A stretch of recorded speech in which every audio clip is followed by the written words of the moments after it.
Sejam bem-vindos ao FofoCoffee. Eu sou o Bruno Martins e junto comigo está Luiz Garcia, nosso comentarista de notícias e tendências do mundo da música. Dá o seu alô aí, Luiz, pra gente saber que você está com a gente. Fala, Brunão. Hoje estamos aqui com um convidado super especial, né? Tô ansioso pra gente ter esse papo. Exatamente. No drop de hoje teremos um papo com Niclas Molinder. I hope I said it right. If not, you can correct. Sounded good. No, it sounded good. Aqui tô fazendo Duolingo aqui, ó. Um dos mais bem-sucedidos produtores musicais do mundo e ainda por cima um dos fundadores da Studio Session, uma ferramenta que ajuda músicos a colaborarem e garantirem a identificação e pagamentos dos direitos relacionados aos resultados dessas colaborações. Essa missão uniu Niclas e seus parceiros, Max Martin, que, se você não sabe quem é, dá um Google ou manda um oi sumido no chat GPT. E Björn, Ulvaeus, that one I'm not sure if I said it right. Björn. His name is Björn Ulvaeus. Oh, okay, that's so you way said better. it. Yes. Okay. Não sei pronunciar direito como vocês acabaram de presenciar, mas o Björn é do ABBA e there you go. Esses caras conhecem a correria dos artistas e colocaram foco em ajudar na criação de uma carreira sustentável para quem faz música e dar os créditos necessários para que isso aconteça. Até por isso a UBC, União Brasileira de Compositores, acabou de fechar parceria com a Studio Session e trouxe o Niclas para o Brasil, nos dando oportunidade para essa conversa. Esse papo será em inglês, mas você poderá ver a legenda junto com o vídeo. E se você está tranquilo no inglês, como eu provavelmente não estou, pode aproveitar o áudio only. So, Niclas, thanks for taking the time to be with us today. Thank you so much, guys, for having me. We can start talking about studio sessions. I've took a quick tour by myself, and what I discovered so far, it's a very pro-artist approach that you have. Can you tell me and tell us how it works and how it helps artists to build a sustainable career? Yes, I wish it was a super simple answer, but it's... As you might know, there's a very lot of things and many parts in the music industry. There's so many involved people, companies, and organizations. And what I discovered as a songwriter and producer myself, since I've been doing that for over 20 years, is how hard it is to keep track of all this as a music creator myself. It's identifiers, numbers that I need to know to be able to get my money as a songwriter and as a performer. And the information needs to be sent to my publisher, to my manager, to my label, and to my societies. And there's so much going on. And what Session's doing is keeping track of all this for you. When you create your account, you make sure that you get verified with all the different companies and organizations you're working with, and your specific numbers, we can call them social security numbers as a creator, that all those numbers get securely verified. So every time you walk into a studio and work with others, you with 100% guarantee knows that your identification as a creator is linked to the song that you are doing a contribution to. And then Session helps the creators to send this information to the aggregators, to the labels, to the publishers, to the societies, so everything gets right. And this is so important for the creators to understand that this is, if they want music creation as a profession and they want to earn money from the music they make, this is crucial. And I know that we creators hate administration. It's complicated and we prefer to focus on the speakers in the studio and the beats and the songs that we're making. But this is so important. And Session helps you with that and simplify the process so you can still focus on the creation. That's a short summary of what we do. Yeah, but when I was making my quick little tour on Studio Session, one thing that I found out is that you aim to be a kind of a one-stop shop for sessions between musicians. So in the same software or web app, however you want to call it, you can collaborate, like make an online song camp or online session if you'd like, and plus have all these benefits of protecting your copyright, as you just said. So one question that I do have is, how do you come up with the agreement on the splits for the song rights, the copyrights of the song? Because before you enter the studio, you could agree to split in even parts, or maybe after a session, after a demo, you could figure out that your contribution to the song was way bigger than the other part. So how do you come up with the split agreement? Before, as you said, the session is a collaboration tool. And the data stuff that I just talked about, that's one part that we help creators with. And we can do all those boring and not so funny administration stuff in the background. But you as a creator, what you see in the session platform is a collaboration tool. So you can store all audio files linked to a song in one place. The rough early version, there's a voice memo recorder so you can keep track of all your ideas on a song level. We have spaces for your instrumental TV tracks and stems and all the different kind of audio files. It's also a really good lyric collaboration tool. So it's a place for storing the lyric. Write and store the lyric actually to the song that you're working on. And when it comes to the splits, we have a split sheet, of course, a digital split sheet. Splits are very interesting. That could actually be a podcast on its own to talk about splits, because, I mean, I'm a songwriter myself. I've been doing hundreds and maybe thousands of co-writes and camps. And it's very sensitive to talk about the splits. And of course, I mean, if you've been working a whole day together in the studio, the vibe is on top and you're dancing and you think you just wrote the next number one hit, it's very tough to bring up the issue about the split. In some cases, splits are decided, as you said before, and you keep on to that because that was what you decided. Some splits are discussed way later, even when the song is out on the market, and people change their minds. So splits are very complicated. There's no machine or no computer that can solve the split issue. It can only be solved by human negotiation. It's a discussion that the creators, the songwriters need to have. The more established songwriters get, they intend to use their managers and their publisher for negotiating the split because they don't want to do that themselves. So there are so many different ways of discussing the split.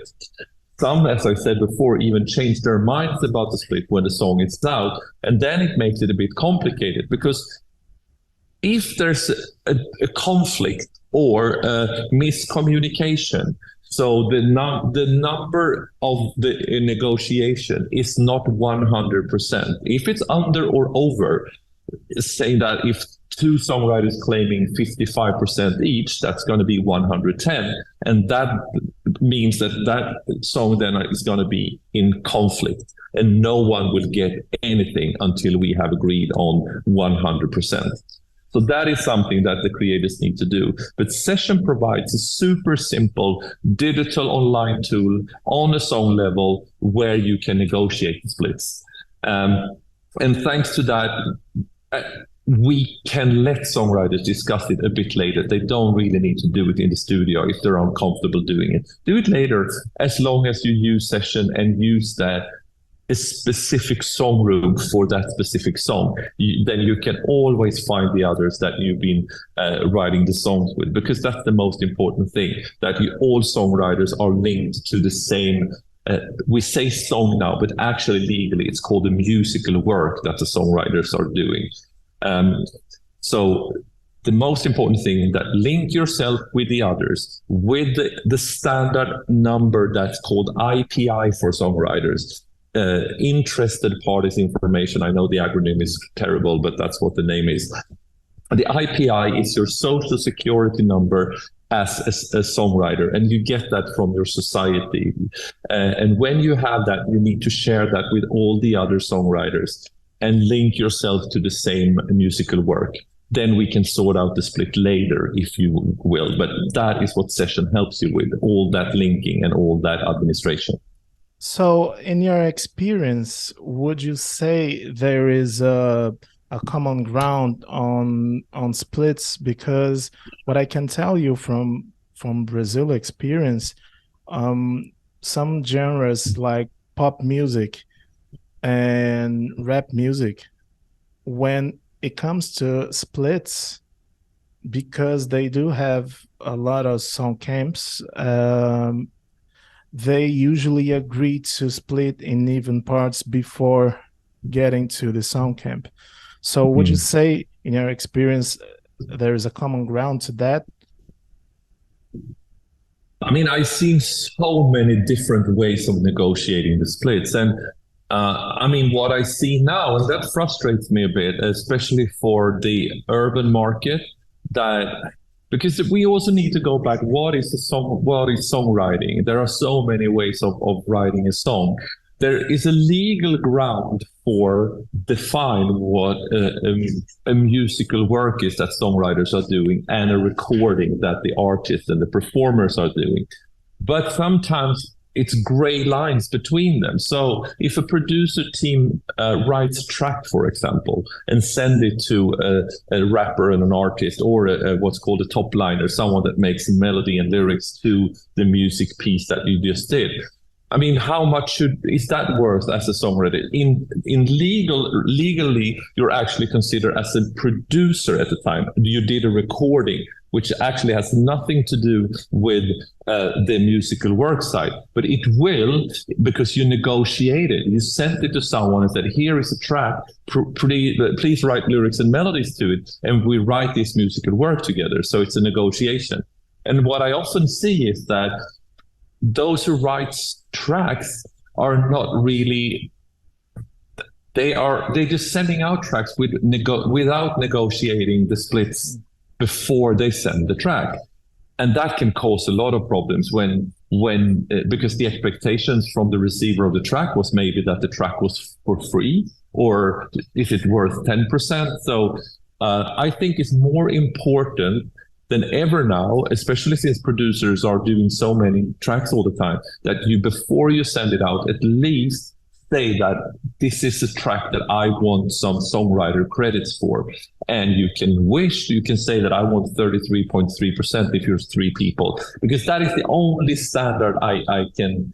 There are no standards. There are no legal standards. All is negotiable.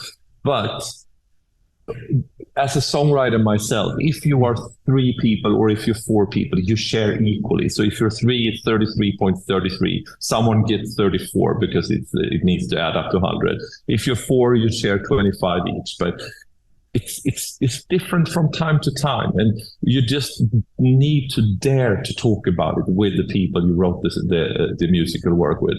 Otherwise, no one will get money, no one will get paid if you don't take that step and talk about it. Yeah, so just to go a little deeper in the artistic world before Luiz gets in and ask a few questions on the technical side. So can you give us a little background on yourself as a producer and songwriter, and also on your partners, Max, Martin, and Niclas? No, and Björn. I'm so sorry. Mm-hmm. Yeah, I mean, Björn and Max, they don't need any further introduction. I mean, Björn wrote all the ABBA songs with Benny, and I mean, I assume that everyone knows at least know one ABBA song, and Yes. and it's been a great Definitely. honor to it's been a great honor, or it is a great honor to work because with both Björn and Max, because I founded the company together with the both of them. And I mean, and Max, he's like, I think he's one or two songs from being the most successful songwriter in terms of Billboard number ones. I think Paul McCartney maybe have one or two songs more than Max, but when Max breaks that, he's the most successful songwriter in the world based on Billboard number one. So yes. And it goes way back, all from Britney Spears and Hit Me Baby One More Time up to, it's a never-ending story. He's just a pop machine. So of course it's been a great honor to work with him. I wish I could say that I've been as successful as they, but then I probably wouldn't sit here. I would be in the studio producing more music because, and I do actually still. I produce still and write a lot of music, but. The reason why, I started young. I started when I was like 13, 14 years old, and music has been a very big part of my life. And but it's been a roller coaster. I've been struggling. I never really liked the format of the school format. So I never gone to any schools or for learning music or being an engineer or a producer. I'm totally 100% self-learned. So I managed to squeeze myself in with a number of internships in studios just to get the practice of being in a studio. And one thing led to another. In one studio, I bumped into a guy, and that guy, this is like, must be 30 years ago, even more. Yeah, around 30 years ago. And that guy is still my partner that I run my music production company, Red Fly Music, together with. So, and we have been writing and producing and remixing to a lot of artists around the world during the years. So all from Mary J. Blige, Kylie Minogue, Jamiroquai, Lady Gaga. We have done a lot of songs for Disney, so Hannah Montana, Jonas Brothers, Ashley Tisdale. So yeah, I've been very active. And the reason why I'm doing what I'm doing now is that Red Fly Music, our company, we grow pretty fast, and we signed a number of up-and-coming music creators, songwriters, and producers. And I thought that I could manage the company with just my right hand and still be in the studio, continue producing music, but it was impossible because I was chasing data about what the songs my creator was out in the world writing. So I just had to have a tool. So Session came out of a need that I needed for my own publishing company. So at one point, we decided that, this is so good, and it's something that the whole industry need in the whole world, the whole music industry. So we decided that I should go ahead and explore that and try to make Session as the standard tool for all the creators in the world. So that's what I'm doing now. But I am actually writing more songs than ever right now. I bought a grand piano that I have in my house. And it's a completely different way of writing songs from what I've done historically, because then I've been in a studio, and you guys know how it is in the studio. You start adding beats and pads and pianos and whatever. But now with the grand, it's like a blank page. It's like a blank page. You start from scratch.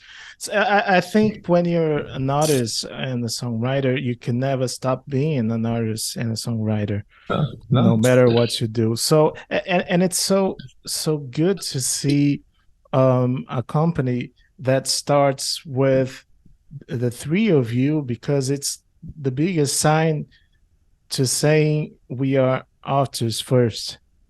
So there's no better way to saying you care so much about the artist than having you three together. So let me say, We always say by creators for creators. So you're 100% right. I mean, we do this to our fellow creators in the world. On that, I use as like a way to get in the conversation is like, I watched your video about like how do artists get paid, right? And that's like really nice. And I love the explanation, like very clear way, like what is everything related to like songwriting and distributing a song.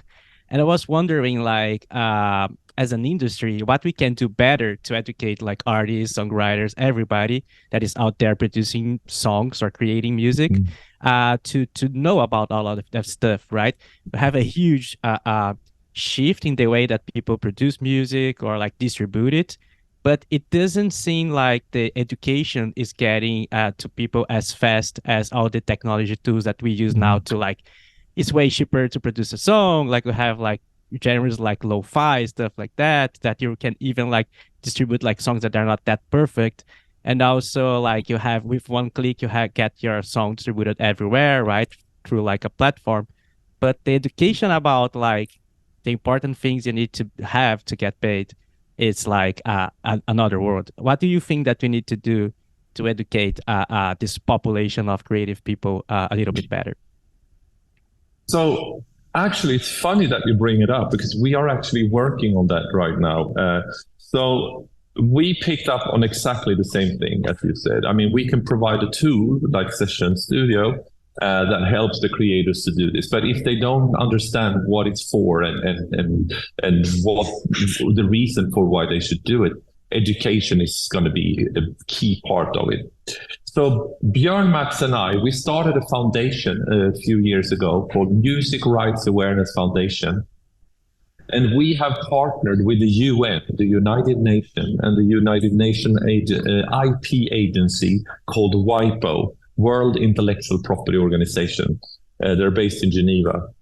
And we formed a consortium together called WIPO for Creators. And right now we're building exactly that education platform that you were asking for.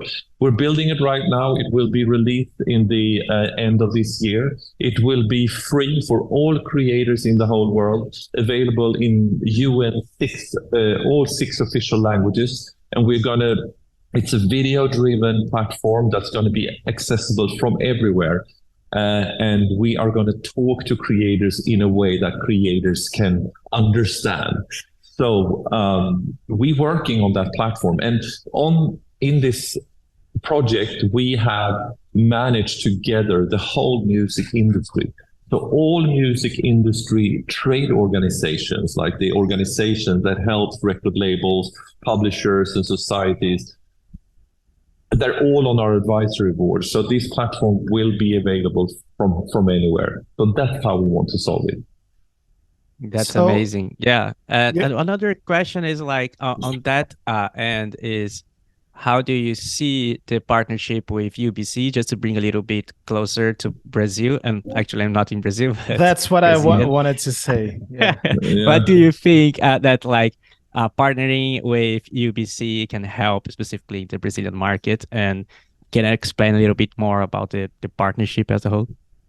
Yes. So what we do, I mean, all these rules that you need to understand as a creator, all these numbers that I have been talking about, it doesn't matter in the world where you are. This applies on the whole music industry in the whole world. So for us, it's important to work. I mean, if a Brazilian songwriter works with a Swedish songwriter, they are exposed to the same numbers and need to match the numbers to each other. So for us, it's so important to work with organizations around the world.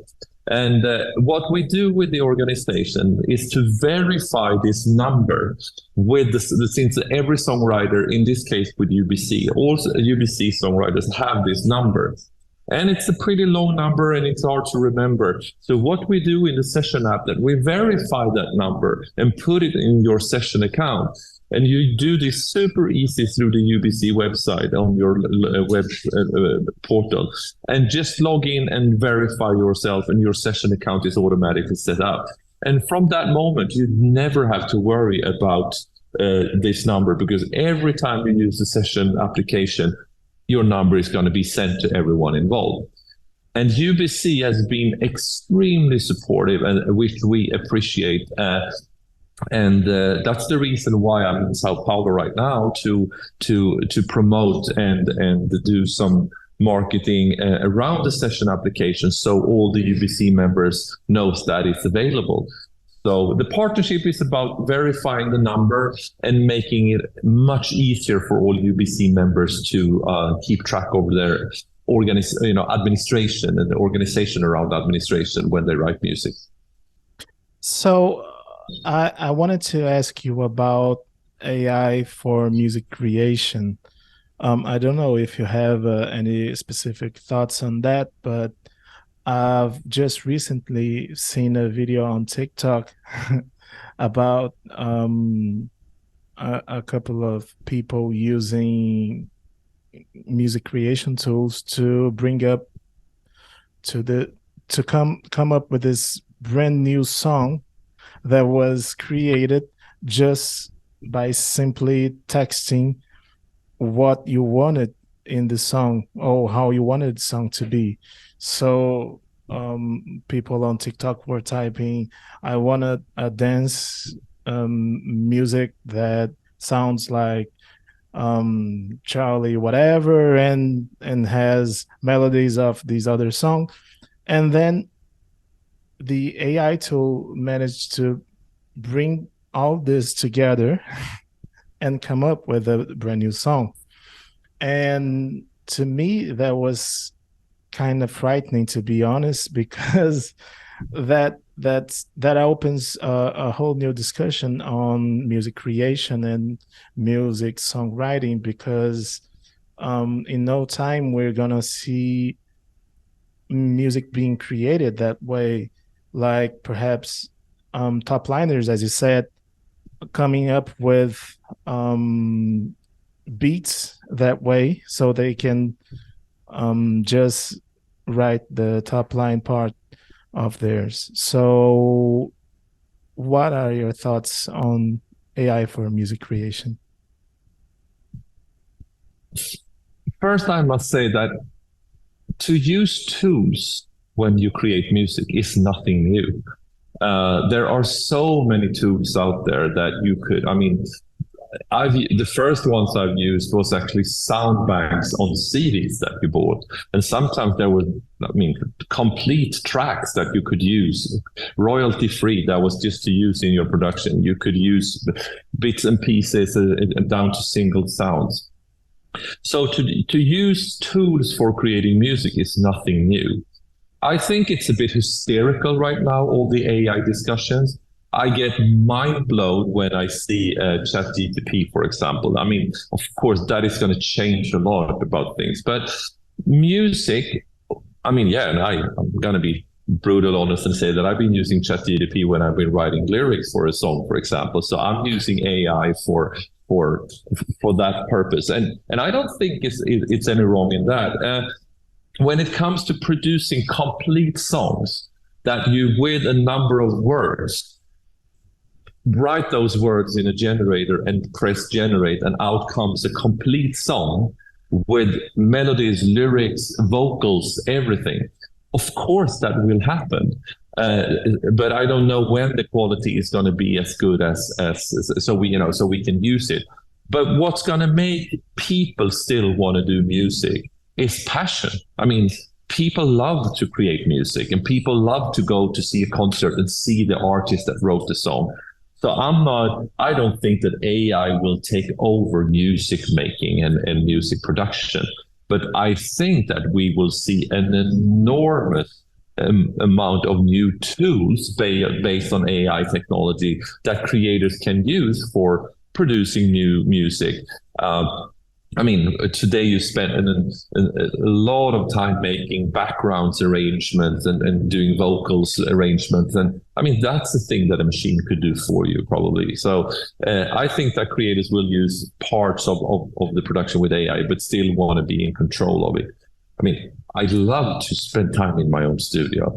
play with the sounds. I don't want to just press a button and get a song finished. It's so boring. I know. I don't even want that. But I want help instead of starting with a blank sheet when I write the lyric. I would like to have some, ideas and a start at least. So therefore, I use ChatGPT for that.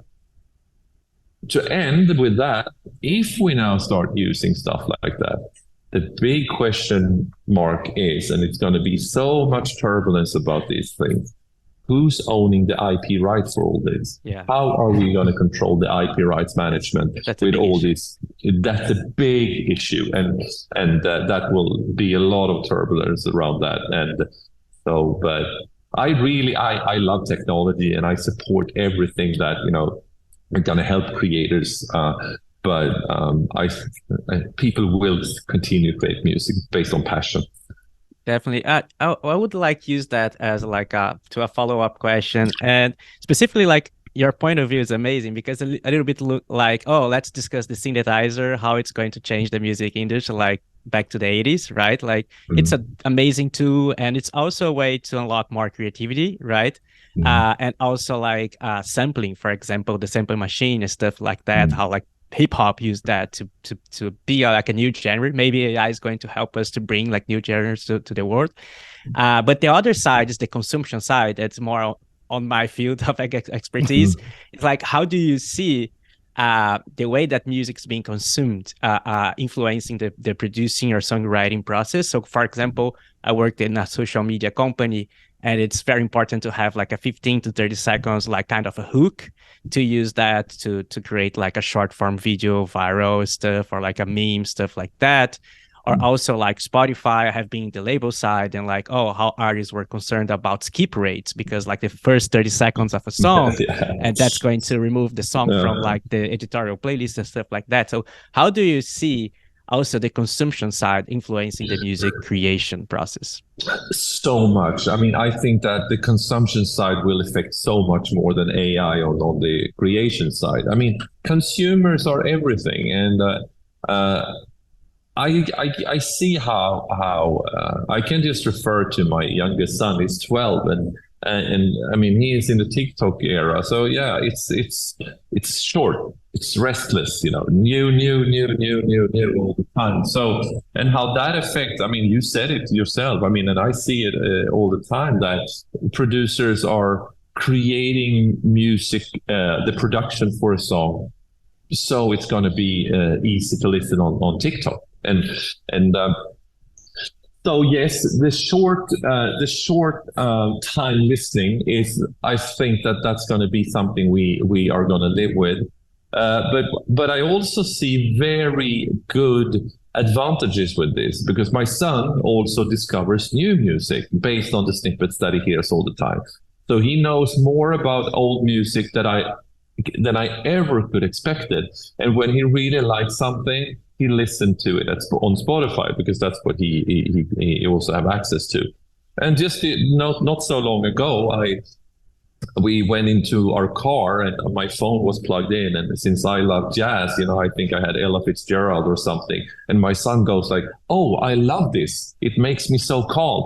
And I'm like, "Do you even know what it is?" "Yeah, I heard it on TikTok," and then he found it on Spotify. So yes. I mean, it's both good and bad. But what I also need to add on top of the distribution question, when I started as a music creator myself, and I was actually an artist from the beginning, my first release was on vinyl. So I'm 50 years old, and just through my lifetime, I've been through vinyl, cassette, CD, MP3, streaming, and now streaming with short snippets of songs. So what does that tell us? Yeah, distribution formats change, and it will continue to change. Even if it's Spotify now and TikTok, who could expect TikTok for 4 or 5 years ago that would about to change? So everything will change. There will come new services that we have not even seen yet. So it will continue to change, but everything is going to be based on what the consumers want. What do they want to have? If it's back to long-term, like the whole song listening again, yeah, great if it's going that direction. But I'm ready for whatever's going to come next. So on that point, what's the future that you would like to see in the world? Thinking about like music creation, and I think like since you are like just putting a very mission-driven company to the world, like Session, what is the future that you will envision and you would like to see coming next? One thing that when you asked me the question, you took me back to my hometown in Sweden when me and my partner Joachim just had built our own studio, and we worked like 24/7. We worked so hard, and not because no one was forcing us. We did it based on passion. We loved being in the studio.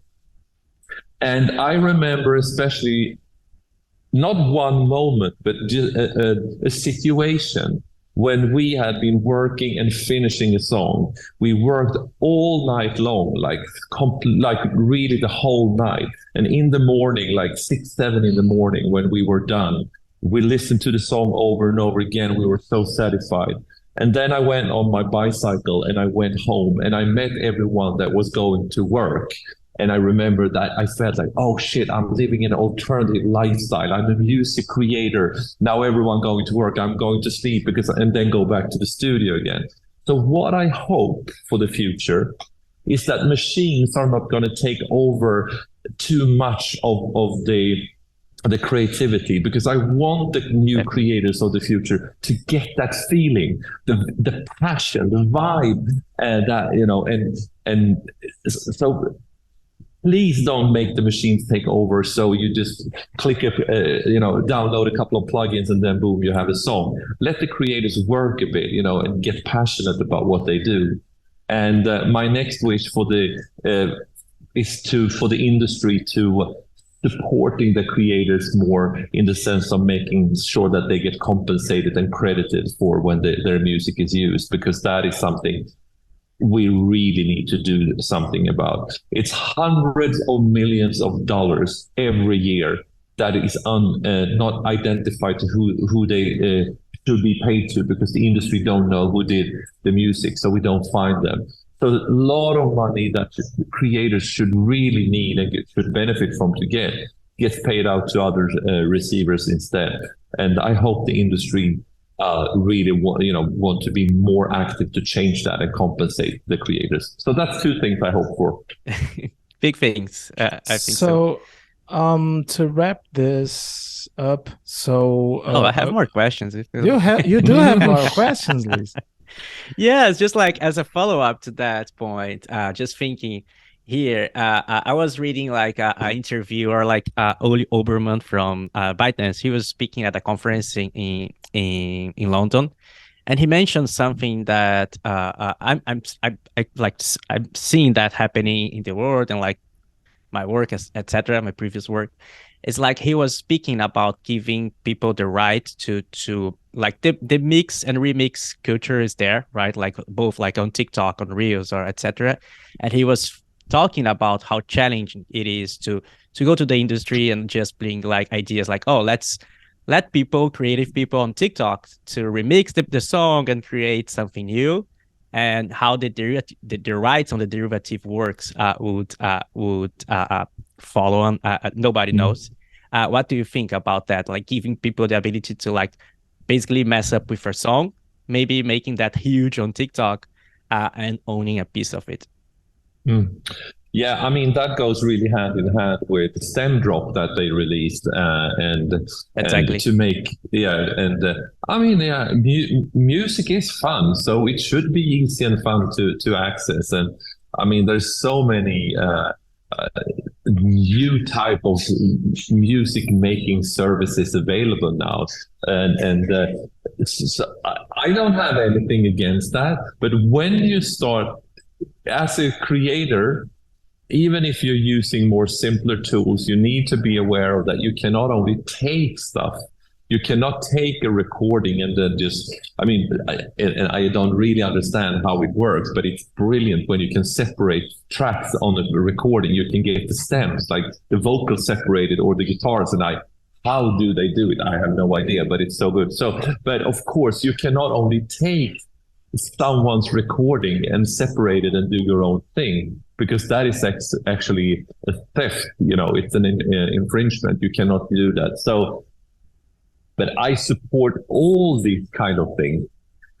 of course, and as long as it's done legally, and I really encourage all these streaming services like TikTok to do stuff like this, because it gives more people the possibility to play with music, and I really support that.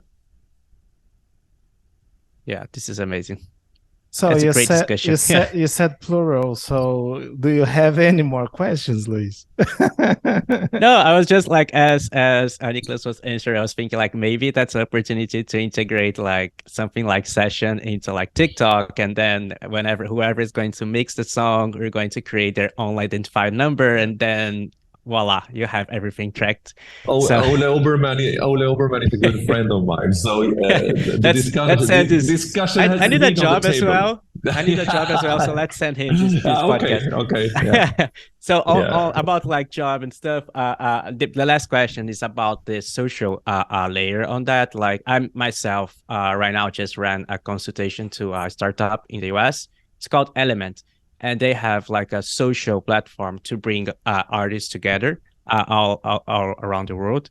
So one thing is like what I don't see in session right now is exactly like how I can access like that app and find somebody that plays a specific instrument, or I'm a Brazilian artist, I want to produce something that sounds like Argentinian trap, and I go and find somebody in Buenos Aires to collaborate, and then I can jump in to a session. Do you see that layer coming? Do you want my email so we can create a partnership? Just kidding. But like that's the social that's the features. And my last one, yeah, because I'm totally. Yeah, I mean, of course, the collaborational, to make it easier to collaborate is, of course, something we have been talking about for a very long time. And so the challenge for session is that we are not only dealing with the creators, we're also dealing with the receivers of the information, the industry. And again, back to the so unsexy but so important identifiers, the numbers again. Definitely. We need to have integration points because we want to be 100% sure that when we share information downstream in the industry, it needs to be correct. So our focus has been for session to do all those integration with the music industry. And the more users we get now, of course, the more additional services will we add to the platform. And the collaborational part, to find someone, if you need someone to play guitar or you need someone to do the vocals, or you need someone to write a song with, of course, we have been thinking about that. So, but one step out at a time. And definitely. But no, let's discuss it. Maybe you have great ideas how we can take it forward. Yeah. So to finally wrap this up, we could stay for hours, I'm sure. But everyone needs to lunch. I'm sure you're hungry, Niclas. What do you think about Brazilian food so far? Oh, first I must say I love this place, and what I love with the most is the people. Everyone I thought you were saying the food. Yeah. The food is good. I've been to a few really nice restaurants, and the food is great here. I mean, but I'm more impressed how nice and kind everyone are here, and so the people are so nice. And I did my. I read a lot about Sao Paulo before I went, since this is my first time. But what hit me when I got here, like, it's so huge. What a big city. I mean, so much people. So I've just been here a few days, and I've just seen a super, super small slice of the city so far. But I met so many great people here. So I'm 100% sure I will come back again soon. Great. Cool. So, as I said, to wrap this up, a final question. If you could give yourself an advice in your 20s, when you were starting making and producing music, what advice would you give to yourself? be patient. Simple. I was too, I rushed things too much. Things takes time, and that is, it's really hard to hear, but I wish that I could have had more patience. That would have saved me so much hassle. When you push things too hard, you scare people away.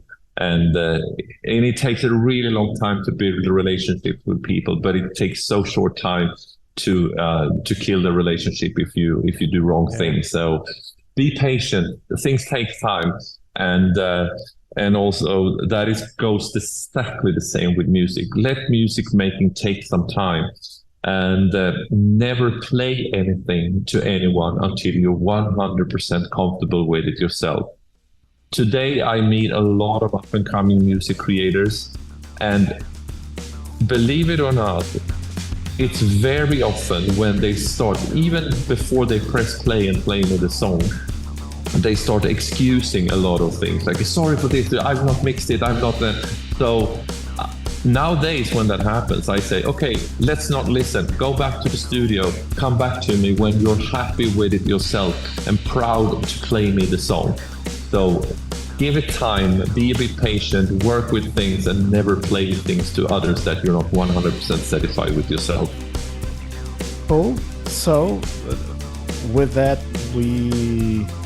we're closing. So thank you so much for having the time, Niclas. It's been a pleasure, and I'm sure we are gonna discuss a few more things in the short time. Yeah, thank you so much for having me. It was really great chatting with you guys.